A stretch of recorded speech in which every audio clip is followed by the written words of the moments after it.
So today, guys, we're going to be looking at Robin and doing her showcase. So I will explain why I geared her the way I geared her, how she works, her best light cones, and her best teams. And let's get right into the video, guys. All right, so Robin, she's a support. She's a harmony, and we all know this game love harmony characters. Like, look how many characters we have for harmony. Yeah, see, we got 4, 8, 12. We got like 12 harmony characters. God dang, I did not know it was that many in this game. But anyway, one of the best ones out here, Robin. Now she gets a crap ton of attack. I think one speed boot, and then the rest is HP, right? Now let's look at the whatever these called abilities. When the battle begins, this character action is advanced forward by 25%, which basically mean she goes first 9 times out of 10. She's probably gonna go before most units if you build her fast enough. If you don't build her fast enough, she still probably will go like second or third. Let's be real. While the Concerto state is active, the crit damage dealt when all allies launch follow-up attacks is increased by 25%. Basically mean follow-up attack characters, yeah, 25% and boost and crit damage, which means more damage. And the last one is she regenerates 5 energy. All right, so let's talk about her basic. Deals physical damage equal to 50% of Robin's attack to a single enemy target. Increase the allies crit damage by 20%. Moreover, after allies attack the enemy's target, Robin additionally regenerates 2 energy for herself, which is actually pretty good because, again, like I said, that energy is outrageous. All right, so we now have her ult at the max it could be, which is 10 out of 10, and it states Robin enters the Concerto state and makes all other allies immediately take action. While in the Concerto state, increases all allies attack by 22.8% of Robin attack plus 200. Moreover, after every attack by allies, Robin deals additional physical damage equal to 120% of her attack for 1 turn, with a fixed crit rate for this damage set to 100%, which means you don't got to build crit rate on her, and fixed crit damage set to 150%, which means you don't got to build crit damage on her. While in the Concerto state, Robin is immune to crowd control debuffs and cannot enter her turn or take action until the Concerto state ends. The Concerto countdown appears on the action order bar when the countdown's turn begins. Robin exits the Concerto state and immediately take action. The countdown has its own fixed speed of 90. It means you want your characters to be as fast as possible for them to at least take 2 turns before the state rises back up, and then you gotta go and build their art again. We're talking more about that in the gameplay section. And then the last skill, which is her actual skill, and is increased damage dealt by all allies by 46%, lasting for 3 turns. The duration reduces by 1 at the start of Robin's every turn. Now, what does this mean? Basically, for 3 turns, they get increased damage, 46%. All right, and the last thing, which is her technique, it makes a dimension where enemies will just follow her around, and when you actually go into battle, she regenerates 5 energy at the start of each wave. Only 1 dimension can be created by allies, can exist at the same time, obviously, right? Now, let's get into why she geared the way she geared and how to gear Robin.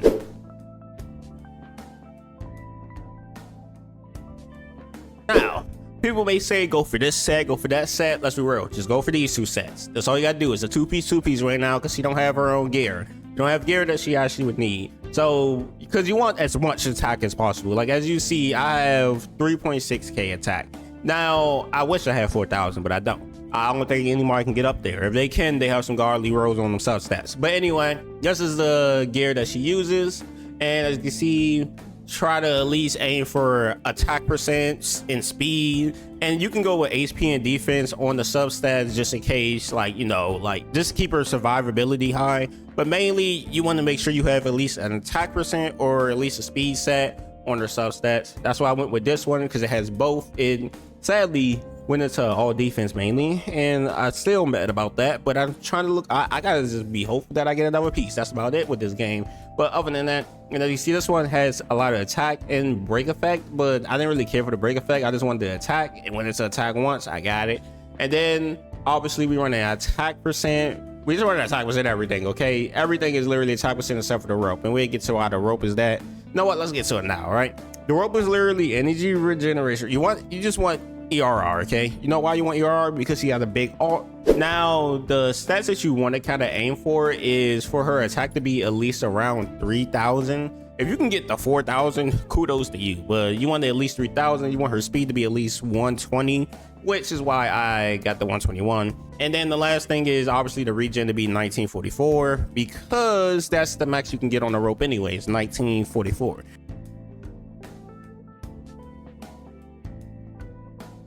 All right, so obviously her best in slot light cone is Flowing Night Glow. Why? Because it's her signature light cone. So obviously it literally does everything that you need her to do. It gives you attack, it gives you extra damage, like increase all allies damage by 24%, and also energy regeneration rate by 3% for each stack of cancellation increase. Like, well, basically it gives you energy, it gives you ERR, it gives you attack, which you want, and then it gives damage to allies. It's done. It's done. It's best in slot for her. And then other than that, because like, let's be real, you don't really need it per se. It's just that it's good. It's good. It's the best in slot. It's made for her, so obviously it's gonna be best in slot for her. But let's get to other ones that you can actually use. Now, the one that you see right here, the one that we just got from the event, if you did the event, I wiped through that event the first day it came out, okay? Well, not first day, probably about the second day it came out, because I wasn't doing it. That was such a long event, oh my gosh. It was fun, but I still wiped through it. And basically, this is the best one for her because it's literally built for her as well. And you get it for free at S5. But anyway, it increased the warrior's attack by 30%, and then also increases the damage dealt by them by 30%, lasting for 1 turn. Basically, it gives her attack, and it also boosts her attack up a little bit more as well, like when she actually does damage. Let's be real, these are the only 2 light tones you need. You only need this one if you are going to will. If you're not going to will, then you need this one. Now, the one that I don't have is Bronya's one, and you can use Bronya's one as well at S1. It just offers, offers her stats, and it's good for it. Like, that light cone is good for almost everybody. And then let's say you don't have Bronya light cone, you didn't go for the event for whatever reason, you can also just use Memories of the Past, another OP light cone from the Harmony section of the game, and that's also good as well.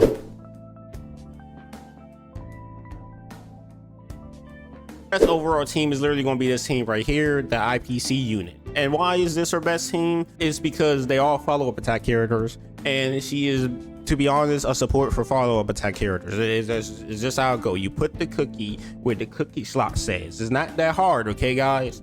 Topaz is the buffer. Dr. Ratio is the one that's going to be doing the damage. Aventurine is the one that's protecting everyone, and Robin is the one that's also buffing up. Oh, Topaz buffers last, like, attacker. Topaz is kind of weird, okay? But I finally got her light cone. It took long enough. Anyway, this is her best in slot team, and let's say that you don't have Topaz, or you don't have Aventurine, or whatever, right? For whatever reason, you just decided to not get her. Everyone has a Dr. Ratio now. Everyone has a Dr. Ratio. You should have him. Just like build him up. He's actually pretty good. Now, let's say you don't have Topaz and you don't have the 2 IPC units. Let's be real. You don't have the 2 IPCs. Then the more free-to-play option is for you to either run Taylor, and then also with the new character that just came out, Gallagher. Now, this team is also good for her, and this is basically the free-to-play team. And let's say that, you wanted to run her in the dots. If the price of giving up my body was not being able to hear Miss Robin sing, I would probably have some hesitations. All right, so this is the dot team that you want to run. Just imagine that this is Ho-Ho, because I don't have Ho-Ho. I don't have the spooky girl, okay? I didn't pick her up. I tried, lost it. But anyway, I don't have Ho-Ho, but just imagine this. So this is Ho-Ho right here. This is the team that you're running, and I say it probably would work actually pretty good, only because Kafka does do follow-up attacks. Black Swan don't do follow-up attacks at all. I don't know what the heck Ho-Ho does, okay? But I know she does buff a lot, and so that's basically, to be honest, that's about 2 buffers right there. But other than that, that'd be the team if you just want to run dot specifically. But the team that I'm going to run is the one with Aventurine and Topaz, because why? Because I love my IBC unit.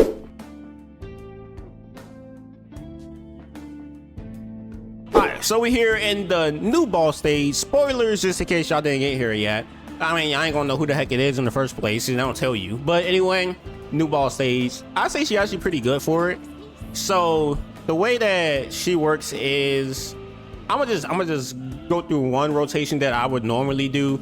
and we just gonna start it from there. Like, you know, she gonna go first because she gets that 90. Well, first of all, her thing is stuck in 90 speed. We ain't gonna see that yet, but she also gets that like extra 25% speed boost, which means 9 out of 10 she gonna go first regardless anyway, almost every time. Cause like what, like right now she got what, 20? I think he had like 21%, 121 speed plus that boost. I'm not sure if it showed a boost in game or not at the start, but then we just gonna go through the regular traces, you know, go through Dr. Ratio. To be honest, my Topaz probably should be faster than my Dr. Ratio, but I just don't have it built that way yet because why would I? And then this is where her alt come in, right? Now, if we did have one, I would have just did a Venturine's thing, but whatever, it doesn't really matter. I'm gonna just go through as how I would have played this in the first place, and then we pop that, and then I just like this literally just bring everyone back up. And she also sings a song for you. But if y'all, well, let's listen to this, right? Let's listen to something that I found was amazing.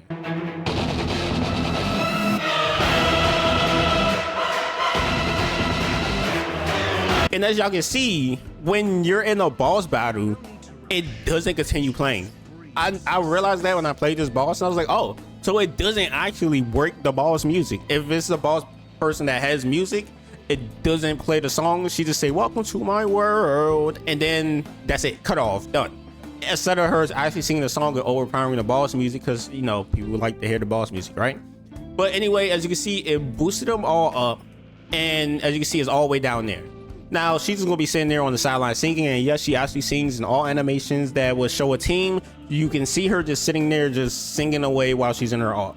Now, she can't get hit by any crowd control debuffs. It literally would just say effect res, I think. I'm not entirely sure, but basically you can see it's working in effect where all of them have extra stats.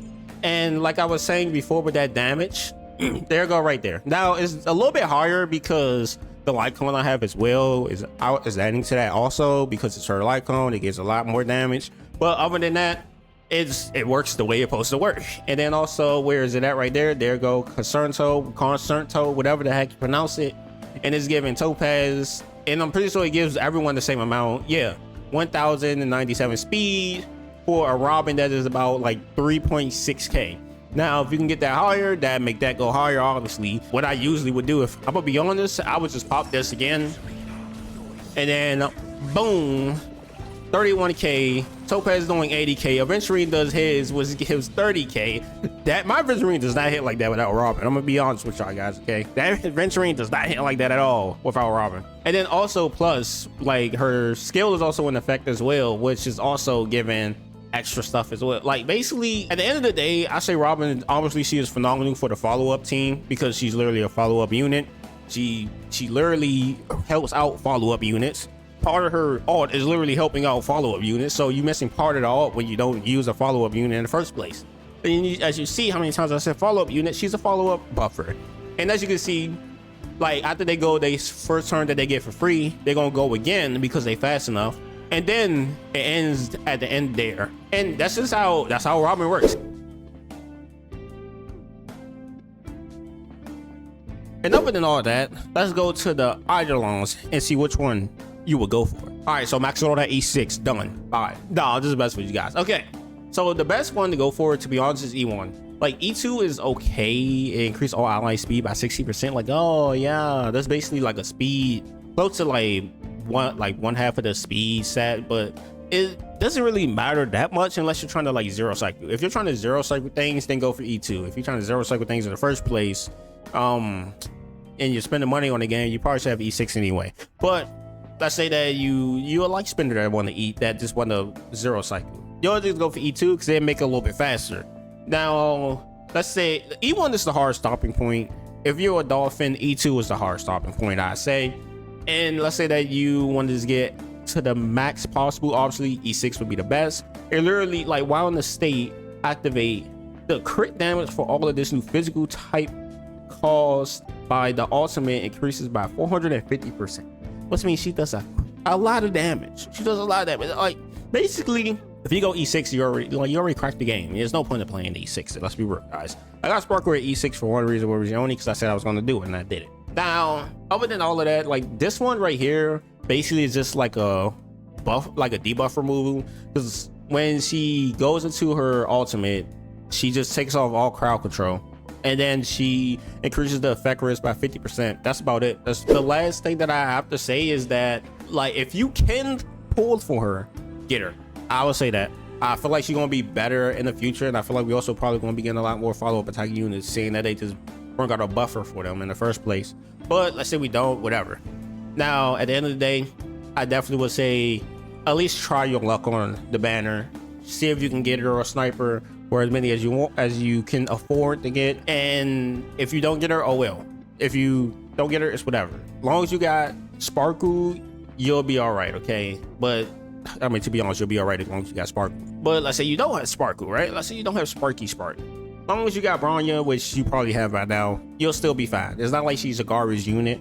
She's got power crept a little bit. That's it. It's like every other character. Like Japar literally got power crept by freaking Aventurine. You think I'm gonna stop using Japar? No, he's just gonna be on the secondary team. And then let's say you don't have neither of the two best harmony units in the game. Well, one of them is the best harmony unit in the game. Let's say you don't have neither of them. Then at the end of the day, I mean, you're out of luck. It's like, cause you got Roaring May. No, if you don't have none of them, and you decide not to go for Robin, I mean, I just think you're playing the game wrong. And yeah, so that's the end of the video, guys. So make sure you guys like, comment, subscribe if you're new. Don't forget to share the video. And also check out this video right here of Aventurine.